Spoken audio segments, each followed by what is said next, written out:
Assalamualaikum students, welcome back with the third week lecture of mathematics, and here we are continuing with the last week chapter number 2, system of real numbers, exponents and radicals.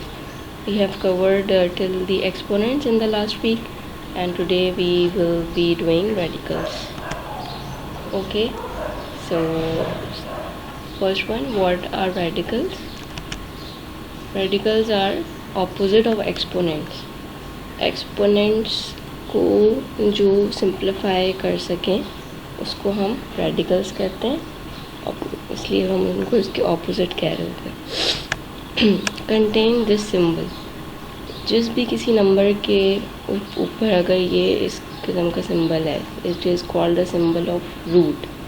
Under root भी कहलाता है ये, ठीक है. तो अगर ये symbol है किसी भी नंबर के साथ या किसी भी वेरिएबल के साथ, तो उस पर्टिकुलर नंबर को हम रेडिकल कहते हैं, right. Okay, now let's see the example where we have that how radicals are opposite of exponents. अच्छा, this is my number 3 square 3 raised to power 2, right. This exponent need 1/2 to get remove. कह रहे हैं अगर इस पूरे number में अगर मुझे इस एक्सपोनेंट को रिमूव करना है तो मुझे कौन सी पावर यहाँ पे चाहिए होगी? 1/2. वाई? बिकॉज 1/2 से ये 2 जब सिंप्लीफाई हो जाएगा तो 3 मेरे पास सिंगल फॉर्म में आ जाएगा. रिपीट कर देती हूँ. This is my number, it is 3 square, right, and this 3 square needed 1/2 to become the 3, ठीक है. अगर मैं इस नंबर को अंडर रूट में पुट कर देती हूँ तो जो ये सिंपल अंडर रूट होता है ना, इसकी अपनी पावर होती है 1/2. मतलब ये जितने भी रूट्स होते हैं इनके ऊपर कोई ना कोई पावर एग्जिस्ट कर रही होती है. अब वो जो पावर होती है वो आपकी गिवन पावर के अपोजिट होनी चाहिए ताकि वो उसको कैंसिल आउट कर सके, ठीक है. तो जब ये मेरे पास रूट ऐसे सिंगल फॉर्म में होता है, ठीक है, तो इसका मतलब होता है इटसेल्फ इट इज़ 1/2. तो अगर किसी नंबर के ऊपर इस तरह से रूट है तो इसका मतलब है कि मुझे उसकी पावर को 1/2 से मल्टीप्लाई कर देना है, राइट. अब ये देखिएगा, एक 2 मेरे पास इधर मल्टीप्लिकेशन में और एक 2 मेरे पास फ्रैक्शन में, राइट. तो ये 2 और ये 2 इजीली कैंसिल आउट होके 3 बना सकते हैं. Okay, see the other example. Here is this is known as the square root. इसको हम इन्वर्स ऑफ स्क्वायर भी कहते हैं, ठीक है. इन्वर्स ऑफ स्क्वायर इसीलिए कह रहे हैं क्योंकि ये इटसेल्फ क्या वैल्यू होल्ड कर रहा है? 1/2, ठीक है. Okay, now see this one. Here I have the small 3, ठीक है. यहाँ पे अब देखें, यहाँ पे मेरे पास कोई नंबर नहीं था तो मैंने ये बोला कि ये इसकी अपनी पावर कितनी है? 1/2 ओरिजिनल, ठीक है. पर अगर कोई वैल्यू यहाँ पे गिवन होगी, ठीक है, तो फिर वही उसकी इन्वर्स पावर बन जाएगी. अच्छा, इसको हम कहेंगे cube root. Why? Because there exist the number 3. तो 3 को हम नॉर्मली कहते हैं ना, जब वो 3 जब एक्सपोनेंट में होता है तो हम उसको कहते हैं cube. So it is known as cube root और इन्वर्स ऑफ क्यूब, ठीक. और ये जो इसके अंदर जो नंबर प्रेजेंट होता है इसको हम कहते हैं रेडिकैन, ठीक है. जो नंबर अंडर रूट साइन के अंदर मौजूद होता है वो रेडिकेंड होता है, राइट. और जो नंबर इस साइड पे जो इसकी वैल्यू होती है, रेडिकल की जो वैल्यू होती है, उसको हम क्या कहते हैं? Index, right. So this part is my index, this part is my radicand, and this whole complete part is known as root और radical. So here index is value of radical and radicand is any number or variable inside the sign of radical, जो कि उसके अंदर मौजूद है. Now here we are switching towards exercise 2.5. You have to be done in your register. Okay, number 1 से start करते हैं. यहाँ पे मेरे पास जो नंबर है अंडर रूट ऑफ 169. अब देखें यहाँ पे इसकी कोई वैल्यू नहीं लिखी हुई, ठीक है. तो इसका मतलब है कि इस वक्त इसकी अपनी वैल्यू कितनी है? 1/2, सही. अच्छा, अब मुझे 169 को अंडर रूट में सिंप्लीफाई करना है. तो मैं सबसे पहले देखूँगी कि जो नंबर मेरे पास गिवन है, रेडिकेंड जो गिवन है, क्या वो किसी चीज़ का स्क्वायर है। स्क्वायर यहाँ पे मुझे इसलिए चेक करना है ताकि मैं उसको 1/2 से कैंसिल आउट कर सकूँ, तो मेरा नंबर खुद ब खुद सिंप्लीफाई हो जाएगा। जब मैंने सबके स्क्वायर्स चेक किए तो अच्छा मुझे पता चला कि जी 13 का जो स्क्वायर होता है वो 169 होता है। अच्छा, ये आपको कैसे करना होगा इन केस के अगर आपको स्क्वायर्स नहीं याद हैं, और डेफिनेटली अभी इस लेवल पे तो नहीं याद होंगे सारे, पर फर्स्ट पॉइंट ये कि आप कोशिश कीजिए कि एटलीस्ट आपको 15-16 तक के स्क्वायर्स याद होने चाहिए, राइट। अच्छा, और सेकंड पॉइंट कि डेफिनेटली अभी आपका स्टार्ट है, तो मे बी अगर अभी आपको नहीं याद हो रहे हैं, so you have to make the factors like this, जैसे कि मैंने सेकंड पार्ट में किए फैक्टर्स। सॉरी मेरा कर्सर थोड़ा, हाँ ये देखिए, इस तरह मैंने ये यहाँ पे सेकंड पार्ट में किए फैक्टर्स बनाए, तो इस तरह से आपने उस पर्टिकुलर नंबर के फैक्टर्स बनाने होंगे और फिर उसको सिंप्लीफाई करना होगा। But it's better that you must remember the square values of at least 16 और 17। Okay, so 169 is the square of 13, ठीक है। अच्छा, अब क्या होगा कि इसकी पावर तो ये तो बन गया 13 स्क्वायर, और इस अंडर रूट की वजह से क्या आ गया इसके ऊपर 1/2, तो इन दोनों ने एक दूसरे को स्ट्राइक आउट कर दिया because they are in division, ठीक है। एक अगर न्यूमरेटर में तो दूसरा डिनोमिनेटर में, right. So 13 raise to power 1, तो 1 पावर तो हम मेंशन नहीं करते, तो इसलिए 13 मेरे पास सिंप्लीफाई हो गया, आंसर आ गया।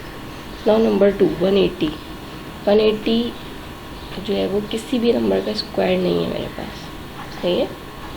तो मैंने जब ऐसे केस में इसके फैक्टर्स बनाए, सबसे पहले मैं स्टार्ट करूँगी रिडक्शन करना with the table of 2 always, ठीक है। 2 से ही कीजिएगा ताकि आपके फैक्टर्स आपको बनाने आसान हो जाए, ठीक। डायरेक्ट बड़े नंबर पे जाने की ज़रूरत नहीं है, पर हाँ इन केस के अगर आप बहुत ज़्यादा श्योर हैं कि वो बड़े नंबर से लाजमी सॉल्व हो जाएगा, तो फिर आप डायरेक्ट उसको कर सकते हैं, राइट। अच्छा, 180 के जब मैंने फैक्टर्स बनाए तो 2 फैक्टर्स आए मेरे पास 2 के, 2 फैक्टर्स आए 3 के, और सिंगल फैक्टर किसका आया 5 का। तो इन्हीं सारे फैक्टर्स को मैंने अंडर रूट में 180 की जगह लिस्ट डाउन कर दिया, राइट। अब जो मेरे पास नंबर पेयर में थे ना, उनको मैंने ईजिली स्क्वायर में लिख दिया। देखें यहाँ पे मेरे पास कोई इंडेक्स तो नहीं है ना, जिसकी अपनी पावर इस वक्त 1/2 चल रही है, राइट। अच्छा, यहाँ पे 5 सिंगल है तो मैंने उसको एज इट इज़ लिख दिया, उसका मैं अभी यहाँ पे स्क्वायर्स को कर नहीं सकती। ऑलराइट, अब मैंने नेक्स्ट स्टेप में क्या किया कि अंडर रूट के अंदर तमाम वैल्यूज़ मल्टीप्लाई हो रही हैं, so I can separate the under root, ठीक। इस तरह से मैंने अंडर रूट्स को सेपरेट कर दिया, राइट। अच्छा, अब हुआ क्या कि हर स्क्वायर से उसका अंडर रूट कैंसिल होता चला गया, पर यहाँ पे जो 5 है उसका अंडर रूट तो कैंसिल नहीं हुआ क्योंकि 5 के पास तो स्क्वायर की पावर ही नहीं थी, सही है। ये मैंने यहाँ पे डायरेक्ट स्टेपिंग कर दी। अगर आप चाहें तो नेक्स्ट स्टेप में इसको इस तरह से कन्वर्ट कर सकते हैं, 2 मल्टीप्लाई बाय 1/2, फिर कैंसिल आउट करके और आंसर निकाल सकते हैं। मैंने यहाँ पे डायरेक्ट स्टेप कर दिया, ठीक है। अच्छा, अब जो वैल्यूज़ अब सिंप्लीफाई हो रही हैं, दैट इज़ 2 मल्टीप्लाई बाय 3, तो 2 मल्टीप्लाई बाय 3 बिकम 6, और ये under root 5 as it is रह गया मेरे, ठीक है। अंडर रूट 5 या मतलब अंडर रूट के अंदर जो भी नंबर प्रेजेंट हो उसको अपने किसी नॉर्मल नंबर से सिंप्लीफाई नहीं कर सकते, ठीक है। जैसे ये अभी 6 जो है वो विदाउट रूट है ना, ठीक। तो it is your answer. Now under root 12 multiplied by under root 12। अच्छा, अब यहाँ पे तो क्या किया, यहाँ पे तो अंडर रूट्स हमें डबल टाइम्स दिए हुए और दोनों टाइम्स जो इनके फैक्टर हैं दैट इज़ 12 रेडिकेंड्स में, ठीक है। तो अंडर रूट और अंडर रूट्स को जब मैं मल्टीप्लाई कर रही हूँ तो वो ऑटोमेटिकली मेरे पास स्क्वायर बन गया है ना। Under root 12 multiply by under root 12, तो ये कितने टाइम्स लिखा हुआ है, 2 टाइम्स लिखा हुआ है, डबल टाइम्स लिखा हुआ है एक ही नंबर। So I can write it as in the square form, right. और स्क्वायर फॉर्म से हुआ क्या कि ये इजीली खुद ब खुद स्क्वायर रूट इससे कैंसिल हो गया, सही है। तो ये क्या हो गया, सिंप्लीफाई हो गया 12। Now here moving towards question number 4, under root 16 under root 12। अच्छा, 16 जो है वो बेसिकली 4 का स्क्वायर होता है, ठीक है। पर अगर हम इसको फैक्टर से करेंगे तो ये 4 टाइम्स 2 आ जाएंगे यहाँ, तो इट्स फाइन। अगर 4 का स्क्वायर करेंगे तब भी सही आ जाएगा, सही। अगर हम 2 की पावर इसको फैक्टर्स बना रहे हैं तब भी इन दी एंड सही आ जाएगा, 12 किसी भी नंबर का स्क्वायर नहीं है, तो 12 के फैक्टर्स लाजमी बनेंगे। सही। अच्छा, जहाँ पे पेयर्स आ गए हमने उनको स्क्वायर फॉर्म में कन्वर्ट कर दिया, जहाँ पे पेयर नहीं आया उसको एज इट इज़ रहने दिया। ठीक। फिर अंडर रूट्स क्योंकि मल्टीप्लाई में है तो हमने सब मल्टीप्लिकेशन में अंडर रूट्स को सेपरेट आउट कर दिया। सही। सबके स्क्वायर रूट्स आपस में कैंसिल कर दिए, जिसके पास स्क्वायर नहीं था वो अंडर रूट ऐसे ही रह गया, और जो सिंप्लीफाई हो गया उनको आपस में मल्टीप्लाई कर दिया।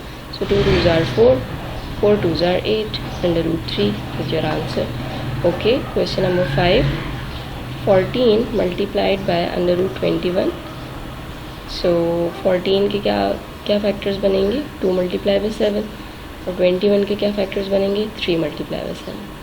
अच्छा, अब यहाँ पे देखें कहीं भी पेयरिंग फॉर्म नहीं हो रही। सही। तो क्योंकि इन दोनों अंडर रूट्स के दरमियान मल्टीप्लाई है, so I can write it in the single form. Single form में लिखने की अभी वजह ये है कि मुझे इसमें यहाँ पे 7 की मैचिंग दिख रही है कि ओके देयर एग्जिस्ट अनदर 7। सही। तो ये यहाँ पे मैंने इसलिए एक रेडिकल में लिखा है नंबर्स को, ताकि जिनके पेयर्स बन सकते हैं उनको मैं बनाने की कोशिश करूँ। ठीक। यहाँ पे मैंने 7 को इस स्टेप में एक्सचेंज कर दिया और 3 को पहले कर दिया। मल्टीप्लाई में ऑर्डर मैटर नहीं करता। रिमेंबर द कौन सी प्रॉपर्टी थी, associative property and closure property and commutative property, कि मल्टीप्लाई में और एडिशन में ऑर्डर मैटर नहीं करता। राइट। तो फिर मैंने इसको स्विच कर दिया। Now 2 3 remain same and 7 into 7 become 7 square. 7 जो था वो अंडर रूट से बाहर आ गया, कैंसिल आउट होके। बाकी इन दोनों का अंडर रूट कैंसिल नहीं हो सकता, तो ये अंडर रूट्स में ही मल्टीप्लाई करती है। सही। Under root 2 multiply by under root 3 becomes under root 6। Right. Multiplied by 7 और 7 अंडर रूट 6 एक ही बात। सही। पर नॉर्मली जो हम लिखते हैं नोटेशन में वो अपना नंबर पहले लिखते हैं और रेडिकल बाद में लिखते हैं। Right. Here is moving towards question number 10। अच्छा, now we have different operators. We have plus, we have minus in between the numbers, in between the radicals. तो अब देखते हैं इसको कैसे करना है। तो सबसे पहले तो हम ये नोट करेंगे कि क्या हमारे पास जो रेडिकल्स प्लस हो रहे हैं क्या उनमें कोई कॉमन रेडिकल्स मौजूद है। जैसे देखिए यहाँ पे अगर अंडर रूट 5 है तो इधर भी अंडर रूट 5 है, तो दोनों नंबर्स में से अंडर रूट 5 कॉमन ले लिया। कॉमन मतलब कि ऐसी चीज़ जो दोनों में प्रेजेंट है। राइट। तो अब जब दोनों को कॉमन ले लिया तो अंदर मेरे पास क्या क्या चीज़ें रह गई। इस पहले वाले नंबर में से रह गया खाली 3 और इस सेकंड वाले नंबर में से रह गया खाली 8। क्लास आई थिंक आप लोगों को अलजबरा का थोड़ा बहुत तो आइडिया होगा। राइट। डेफिनेटली होगा, आप लोग 7 तक करके आए, तो उसमें भी कुछ इसी तरह से होता है ना कि जब हम कॉमन कर लेते हैं तो जो नॉन कॉमन एलिमेंट्स होते हैं वो फिर हम उसी के साथ एक ब्रैकेट में प्लेस करते चले जाते हैं। तो वही काम मैंने यहाँ पे किया। ठीक है। अच्छा, ये अंडर रूट 5 तो कॉमन था, इसको बाहर ही लिख दिया and 8 + 3 becomes 11। Right. So 11 under root 5। Now same in the case of minus. ये कॉमन का जो है मेथड ये आपने सिर्फ प्लस और माइनस के लिए यूज़ करना है। रिमेंबर मल्टीप्लाई में कॉमन नहीं होता। ठीक है। अच्छा, यहाँ पे देखते हैं under root 8 is the common number. Right. And it becomes 5 - 2 3, so it becomes 3 under root 8. Similarly 34 root 23 plus 38 root 23, under root 23 is the common. 34 plus 38 becomes 72 and it is 72 under root 23. Now exercise 2.6. अच्छा, ये तो बहुत easy है exercise. Question number 5 तक आपने करना सिर्फ ये है कि आपने इन रेडिकल्स में से रेडिकेंड्स को सेपरेट करना है और इंडेक्स को सेपरेट करना है। सो रेडिकेंड मेरा 35 हो गया, इंडेक्स क्या है, इसकी वैल्यू कितनी है 4। ठीक है। रेडिकेंड जो इनसाइड द रेडिकल नंबर होता है वो होता है ना x/t और इंडेक्स वैल्यू क्या है 5। तो इस तरह से इसको कंप्लीट करना है आपने। इसी फॉर्म में टेबल बनाइएगा और ऐसे ही काम कीजिएगा। राइट। इसको कर लीजिएगा। Now question number 6 of exercise 2.6। Here we have some other values of index than 2। सही। जैसे लास्ट एक्सरसाइज में अंडर रूट 2 के केसेस आ रहे थे हमारे पास। ठीक है। अब ये देखिए यहाँ पे क्यूब रूट है, इंडेक्स इज 3। तो इसका मतलब है कि जो नंबर जो हमारा रेडिकेंड है उसको हमें इस तरह से ब्रेक करना है कि वो पावर 3 बना सके। सही है, वहाँ पे हम ये कोशिश कर रहे थे कि इस तरह से अब अपना नंबर जो है वो स्प्लिट करें कि वो स्क्वायर फॉर्म में आए, ताकि वो स्क्वायर रूट से कैंसिल हो सके। क्योंकि यहाँ पे मेरे पास क्यूब रूट मौजूद है, ठीक है, तो मुझे यहाँ पे 3 की फॉर्म में कन्वर्ट करना है। सो 27 इज़ द क्यूब ऑफ 3 को मैं 3 टाइम्स मल्टीप्लाई करती हूँ तो 27 बनता है। ठीक है, अगर आपको कोई कन्फ्यूजन हो आप यहाँ पे फैक्टर्स बना सकते हैं लाइक दिस। ठीक, तो 3 इंटू 3 इंटू 3 लिखा मैंने, 3 का क्यूब लिखा, फिर नेक्स्ट स्टेप में मैंने उसको कन्वर्ट कर दिया 1/3, तो यहाँ से ये मेरा रिड्यूस हो गया और 3 सेपरेट आउट हो गया। क्वेश्चन नंबर 7, अंडर रूट 625 को जब मैंने चेक किया कि 625 को मैं इस तरह से अगर स्प्रेड कर दूँ कि वो 4 टाइम्स में स्प्रेड हो जाए। देखिए यहाँ पे पावर 4 है ना, इंडेक्स 4 है, तो मुझे इस नंबर को 4 किसी नंबर के पेयर्स में या सेट में स्प्रेड करना। मैंने जब इसको 5 से किया, 5 से इसलिए स्टार्ट किया था क्योंकि लास्ट में मेरे पास 5 ही आ रहा था। ठीक है, सो नॉर्मली जिन नंबर्स की एंडिंग 5 पर होती है हमारी कोशिश होती है कि हम उसको डायरेक्ट 5 से सॉल्व कर दें, राइट। तो ये मैंने जब इसके फैक्टर्स बनाए तो it becomes 5 raise to power 4। तो यहाँ पे जब 1/4 इसका एक्सचेंज हुआ तो इसने 5 रिड्यूस कर दिया। Question number 8 is very easy. इसकी जो इंडेक्स है वो भी 8 है और इसकी अपनी पावर्स ऑटोमेटिकली 8 है। यहाँ पे हमें कुछ इनको फॉर्म करने की ज़रूरत नहीं है, तो ईजिली बस आप अंडर रूट को सेपरेट कीजिए। ये जो 1/8 है, जो 8 है, ये इसके साथ भी है, अपने पहले नंबर के साथ भी है और दूसरे नंबर के साथ भी है। ठीक है, दोनों को सेपरेट आउट कर दिया, राइट, और ये रह गया खाली a और ये b, so it becomes a into b। ठीक, अच्छा यहाँ पे देखते हैं, यहाँ पे दोबारा हमारे पास स्क्वायर रूट मौजूद है और जो अंदर पावर है that is also square. So simply बस ये चीज़ 1/2 में कन्वर्ट हो गई। यहाँ से 2 इस स्क्वायर से अंडर रूट 2 कैंसिल हो गया, it becomes 5/7। Now here your inner power is 1/p। पहले आपका इंडेक्स दिया हुआ है और फिर आपकी कंबाइंड पावर दी हुई है, सो इट्स फाइन। 1/p को p से कैंसिल करें तब भी जो है वो रिड्यूस होके 1 ही आएगा। ठीक है, तो इससे कोई फ़र्क नहीं पड़ता। तो मैंने इसको इस तरह से रिड्यूस कर दिया तो मेरे पास mn आंसर में सिंप्लीफाई हो गया। नाउ क्वेश्चन नंबर 11, यहाँ पे मेरे पास इंडेक्सेस जो है वो 3 है, तो इसके लिए मुझे 3 में ब्रेक करना होगा, 81 को भी और 125 को भी। और 81 के जब फैक्टर्स किए तो वो हर हालत में 4 पे ही जा रहे हैं, मतलब 3 को जब मैं 4 टाइम्स मल्टीप्लाई कर रही हूँ तब 81 आ रहे हैं। तो अब जब नहीं हो रही ब्रेकिंग 3 तक, तो फिर जहाँ तक भी हो रही है वहाँ तक मुझे उसको करना पड़ेगा। ठीक है, अब यहाँ से क्या हुआ, मैंने एक ग्रुप में 3 की पावर 3 को कंसिडर किया ताकि ये तो एटलीस्ट मेरा क्यूब रूट से कैंसिल हो सके, और जो नहीं हो रहा कैंसिल फ़िलहाल उसको मैंने अभी ऐसे ही लिख दिया। ठीक, यहाँ पे देख लें क्लास, मैंने इसको पेयरिंग में ब्रेक नहीं किया बिकॉज ऑफ दिस इंडेक्स। अगर यहाँ पे स्क्वायर होता तो मेरे लिए काम आसान हो जाता। ठीक है, अच्छा अब इसको देखिएगा, 125 के जब फैक्टर्स किए so they are 5 raise to power cube. तो इसको मैंने यहाँ पे अंडर रूट को ईजिली सेपरेट कर दिया। इस स्टेप में मैंने ये जो अंडर रूट था ये दोनों नंबर्स के साथ है ना, न्यूमरेटर और डिनोमिनेटर के साथ। इस स्टेप में मैंने पहले अंडर रूट को सेपरेट करके लिखा है। सही, अब देखें इसको सिंप्लीफाई कर देते हैं। मल्टीप्लाई था तो मल्टीप्लाई में भी सेपरेट कर दिया, राइट। अच्छा 3 की पावर क्यूब और इंडेक्स भी क्यूब है यानी 1/3 है, तो ये तो कैंसिल होकर इसने 3 बना लिया। यहाँ पे तो कुछ भी कैंसिल नहीं हो रहा ना, क्योंकि इसके पास तो कोई पावर ही नहीं है, 1 है सिर्फ। ठीक है, तो 1 इंटू 1/3 ही रह जाएगा। तो बजाय इसके कि मैं इसको एक्सपोनेंट लिखूँ, मैंने इसको यहीं पर रेडिकल में रहने दिया क्योंकि मुझे पता है कि ये सिंप्लीफाई तो नहीं हो रहा। ठीक, इसको देखते हैं, 5 क्यूब, ये भी सिंप्लीफाई हो गया। तो अब जो दो नंबर्स आए मेरे पास वो 3/5 हो गए। ठीक है, और जो नहीं सॉल्व हुआ हुआ है एज इट इज़ लिख दिया।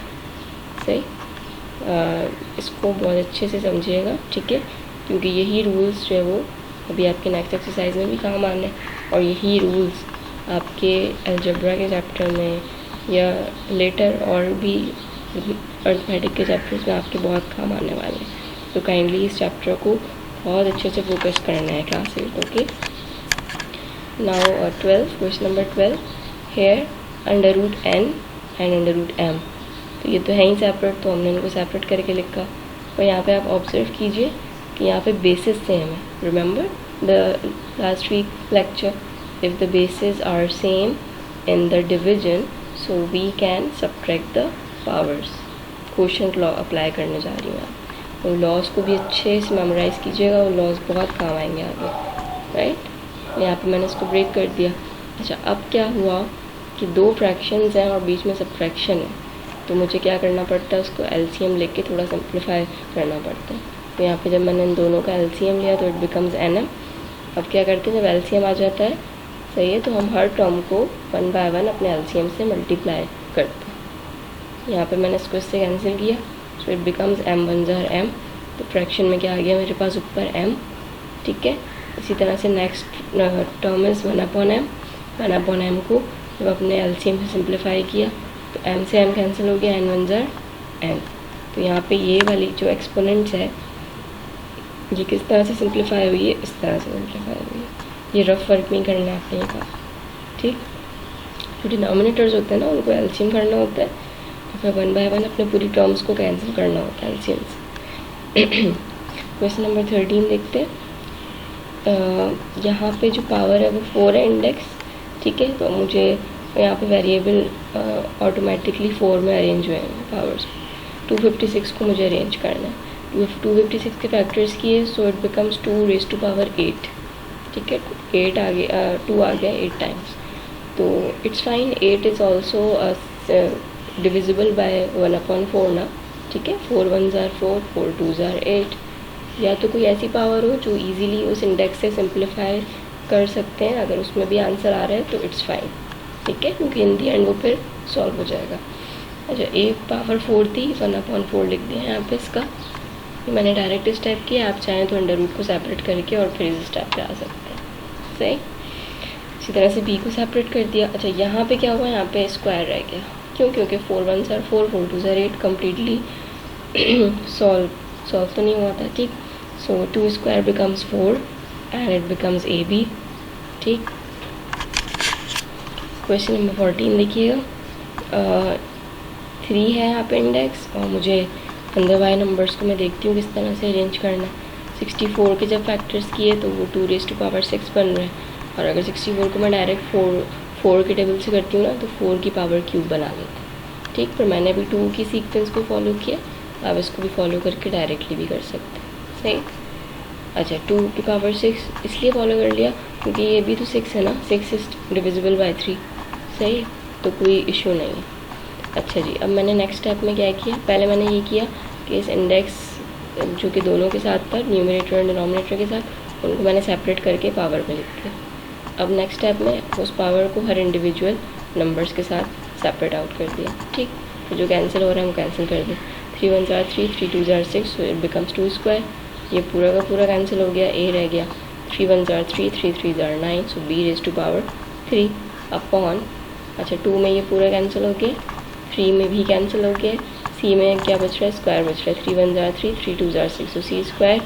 और d में क्या बच रहा है, 3 1 जार 3, 3 6 जार 18, d 6। अच्छा, अब यहाँ पे क्या हुआ, 2 का स्क्वायर 4 हो गया, ab क्यूब, 2 3 जार 6। अच्छा, यहाँ पे मैंने अभी 2 3 जार 6 इसलिए नहीं किया क्योंकि ये 2 और 4 तो सिंप्लीफाई हो रहा है ना आपस में, 4/2 can be solve. So 2 1 jar 2, 2 2 jar 4, इस तरह से। तो ऊपर क्या रह गया, 2, राइट, ab क्यूब, और नीचे आपके पास क्या रह गया, 3 1 जार 3, c स्क्वायर d 6। 2 1 6 के फैक्टर्स मैंने यहाँ बनाए हुए, ठीक है। 3 टाइम्स 2 आ रहा है और 3 टाइम्स 3 आ रहा है, तो ये 2 क्यूब और 3 क्यूब में ब्रेक हुए थे। Okay, now moving toward exercise 2.7, the most important exercise of this chapter. Question number 1 देखते हैं। यहाँ पर उन्होंने हमें अंडर रूट्स की जगह डायरेक्ट उन्होंने हमें पावर्स बना के लिख दिए, 1/1/2 1/3, ठीक है। तो मतलब तो वही है ना, चाहे वो अंडर रूट बनकर आए, अगर पावर मेरे पास इस तरह से है रेसिप्रोकल में, तो इसका मतलब है कि वो अंडर रूट बन सकती है। अच्छा ठीक है, अब ये 1/3 तो लिखे हुए हैं यहाँ पे, पर अब क्या है कि जो मेरा नंबर है, गिवन नंबर है, उसको मैंने ऐसे नंबर्स में स्प्लिट आउट करना है कि वो मेरे इस पावर को रिड्यूस कर सके। यानी 8 है तो 8 को मैं 3 पावर में अरेंज करूँ। सो 2 क्यूब 8 होता है, 2 × 2 × 2, राइट। अच्छा, यहाँ पे 1/2 है तो 6 का स्क्वायर 36 होता है, तो 6 6 जार 36। तो ये देखें यहाँ पे मैंने इसको स्क्वायर बनाया, 6 × 6 6 स्क्वायर, 2 × 2 × 2 2 क्यूब, ये इससे कैंसिल आउट होके 2 बना रहे और it become 6, so 2 6 are 12. Okay, now I have -1/6. Okay, तो जो नंबर अंदर है पहले उसको देखते हैं कि वो हम 6 की पावर में अगर करना चाहें तो 64 को मैं यहाँ पे फैक्टराइज करूँगी. अभी हमने लास्ट स्टेप में किया हुआ है इसलिए मैंने यहाँ पे मेंशन नहीं किया. 2⁻6 आएगा. ठीक है. अच्छा, अब क्या है, मल्टीप्लाई है, 2 पावर्स हैं, so we are applying product of product law, right. Bracket की जगह मल्टीप्लाई हो गया. अच्छा, यहाँ पे तो -1/6 है, तो यहाँ पे पावर कितनी होल्ड हो जाएगी, -1. सही. सो 2⁻1 बिकम्स 1/2. कैसे बनेगा 1/2? नेगेटिव एक्सपोनेंट लॉ आप लोगों को याद है प्रीवियस लेक्चर में. 2⁻1 है, तो ये जब किसी नंबर के साथ नेगेटिव पावर होती है उसको पॉजिटिव करने के लिए उस नंबर की पोजीशन को चेंज कर देते हैं. ये नंबर मैं डिनोमिनेटर में ले आई तो ऊपर तो कोई नंबर नहीं बचा, तो क्या बचा हुआ. Question number 6. यहाँ पे हमारे लॉज ऑफ एक्सपोनेंट्स भी यूज़ हो रहे हैं. ठीक है. और इस तरह से हमारे अंडर रूट्स वगैरह प्रोसेस रेडिकल्स भी यूज़ हो रहे हैं. तो 2.7 is basically the mixture of laws and radicals. Okay, now a raised to power p aq whole power -q - p and so on. अच्छा, सबसे पहले हमने करना ही है, हमने देखना है कि लॉ कौन कौन से अप्लाई हो सकते हैं. ये देखिएगा, बेसिस सेम है डिवाइड में, तो it can become p - q. सही है, कोशेंट लॉ. तो ये यहाँ देखिए, मैंने a को सिंगल टाइम लिखा क्योंकि बेस दोनों की सेम थी और p - q कर दिया पावर में. जो इसकी एक्सटर्नल पावर है, बाहर वाली पावर है, वो क्या है, -q - p, वो अलग ब्रैकेट में लिख दी.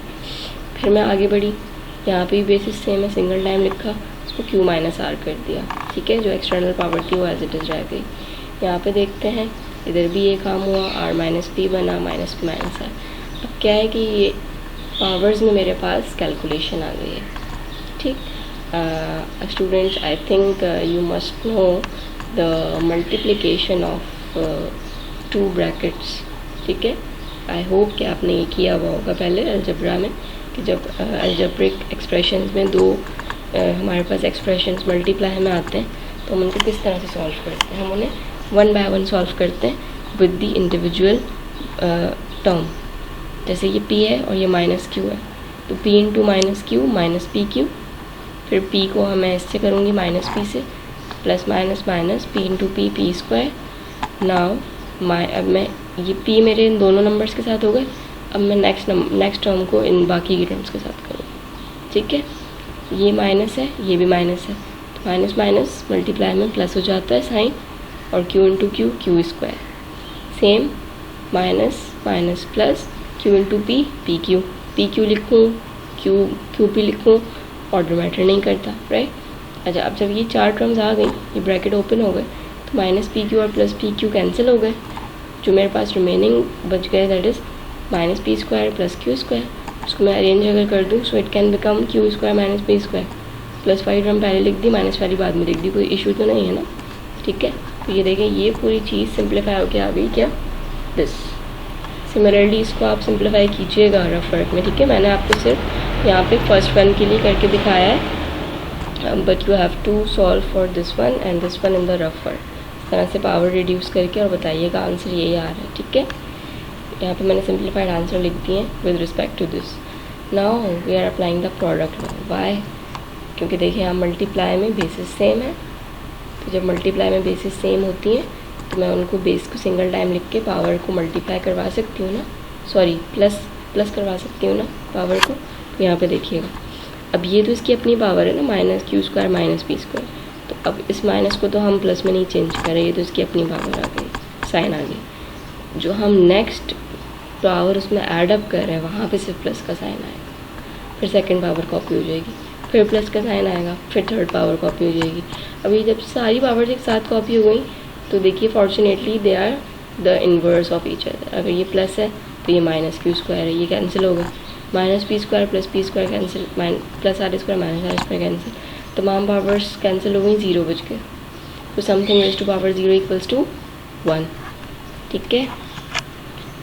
Okay, now the question number 7. Here we have root of 4. ठीक है, 4th रूट मौजूद है. सबसे पहले हमने देखा लॉ कौन सा अप्लाई हो रहा है, कोशेंट लॉ यहाँ भी अप्लाई हो रहा है। ए मैंने सिंगल टाइम लिखा, ये एक्स माइनस वाई बन गया। यहाँ पे ए सिंगल टाइम लिखा, वाई माइनस आर बन गया। यहाँ पे ए सिंगल टाइम लिखा, आर माइनस एक्स बन गया। कोशेंट लॉ अप्लाई हुई है। तो इसकी अपनी पावर है वो क्या है, 1/4। तो अब इस पावर के साथ 1/4 लिखती चली गई, अंडर रूट्स को 1/4 में लिखूँगी ना, यहाँ पे 4 लिखा हुआ है। अच्छा, अब क्या करना है, इस 1/4 को इससे मल्टीप्लाई कीजिएगा, एक्स 1 जार एक्स अपॉन 4 माइनस वाई 1 जार वाई अपॉन 4 वाई 1 जार y upon 4 minus r1 jar r upon 4 and same in this case. Now we can apply the product law.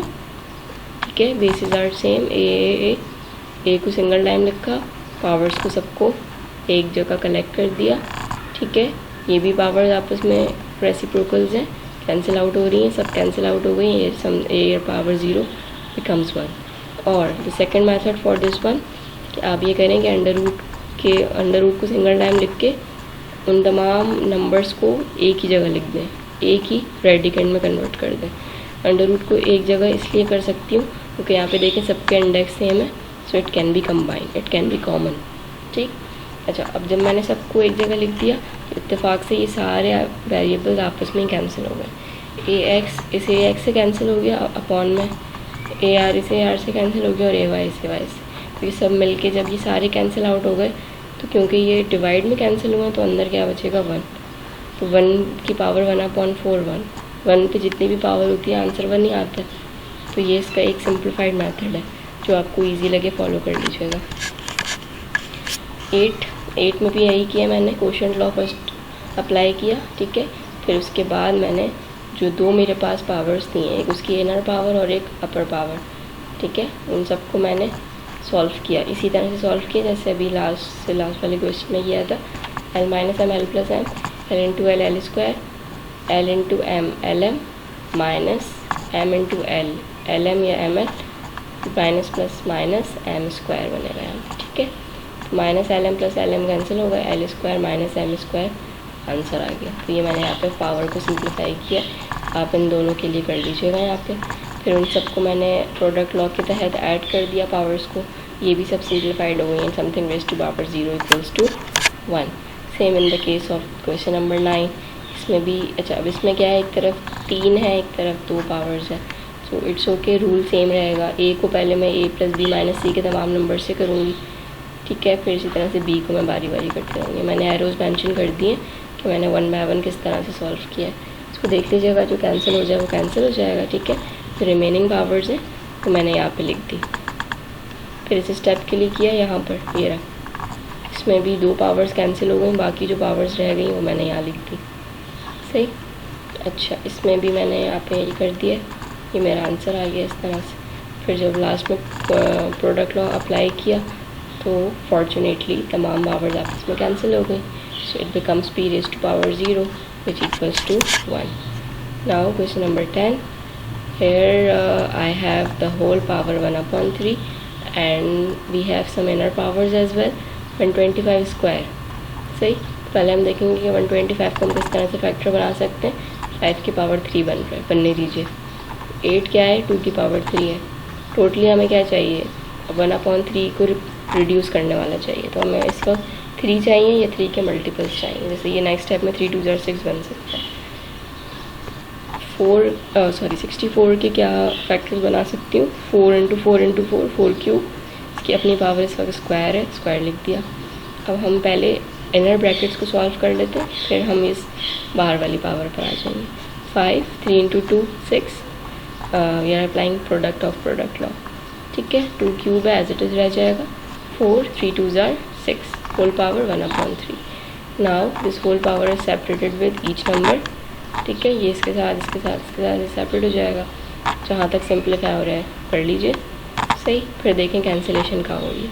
4 का स्क्वायर कितना हो जाता है, 16, 2 1 2 2 8 16। यहाँ पे क्या आंसर आ रहा है, 25/8। It is improper fraction. Improper कौन से होते हैं, इसमें न्यूमरेटर बड़ा होता है, डिनोमिनेटर की वैल्यू कम होती है। तो आपने सिंपली डिवाइड करके आइडेंटिफाई कर लेना है, तो ये एक मिक्स नंबर में कन्वर्ट हो जाएगा। ठीक है, okay, so this is the end of your today's topic. Now exercise 2.8 is left from this chapter, and we will do this exercise after when we complete unit 4. Unit 4 से थोड़ी सी link है, ठीक है, क्योंकि मैं ये चाह रही हूँ कि आप लोग पहले जब फार्मूलाज कवर कर लें अलजेब्रा के, उसके बाद मैं आपको एक्सरसाइज 2.8 करवाऊँ, ठीक है। तो फिलहाल मैं ये एक्सरसाइज स्किप कर रही हूँ। यूनिट 4 के बाद इंशाल्लाह ताला 2.8 कंटिन्यू करेंगे। So finally this is the end of your chapter and next week topics are basically from 2 chapter. The one is matrices and the other one is algebraic expressions, ठीक है। ये 2 चैप्टर्स हम एक साथ स्टार्ट कर रहे हैं। रीज़न इसका ये है कि ताकि हमारा अलजेब्रा पार्ट भी साथ साथ कवर होता रहे, राइट। तो अब आपने करना ये है कि अलजेब्रा का पोर्शन बना लीजिएगा रजिस्टर में अपने, ठीक है।